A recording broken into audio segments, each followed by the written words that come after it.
এই বিষয়টা একটু আপনি একটু প্রশ্নটা আমাদের প্রশ্ন সিস্টেমের মধ্যে হচ্ছে আমি মৎস্য ব্যাপারে এবছর মৎস্য হয়েছে এটা ঠিক নয় আছে কিনা এই প্রশ্নগুলি পর্যন্ত শুনেন এটা না সময়ে যেভাবে আসে ওইভাবেই করা হয় যে আগে জমা দেবে সেকেন্ড টু সেকেন্ড এটা মেনটেন করা হয় এখানে সন্দেহের কোনো অবকাশ নেই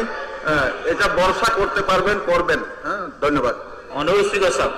গতকালকেও আমরা যে কোয়েশ্চেনটা 10 নম্বর থেকে শুরু হয়েছে আজকেও 10 নম্বর থেকে আমাদের শুরু হয়েছে কিন্তু যেদিন প্রোডাক্ট বেরিয়েছে ওই দিন আমরা কিছু সাবমিট করেছি কিন্তু প্রচুর কোয়েশ্চেন সাবমিট করেছে পরবর্তী আর আপনি নিজের বিষয়টা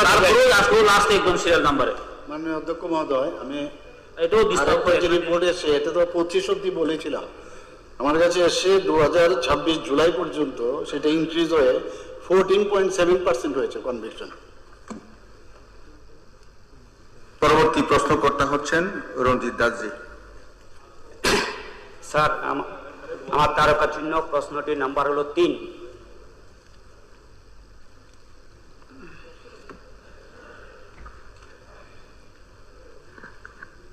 মাননীয় অধ্যক্ষ মহোদয়, মাননীয় বিধায়ক শ্রী রঞ্জিত দাস মহোদয় যে প্রশ্নটি রেখেছেন, প্রশ্ন 1,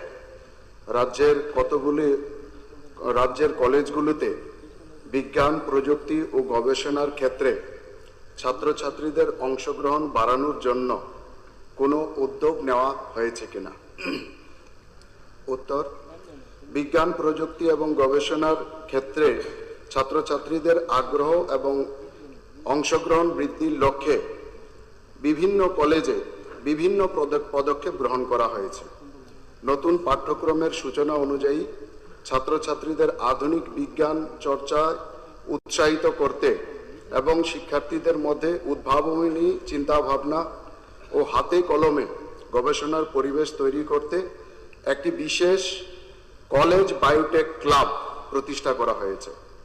এছাড়া বিভিন্ন সেমিনার, কর্মশালা, বিভিন্ন আমন্ত্রিত স্পিকারদের দ্বারা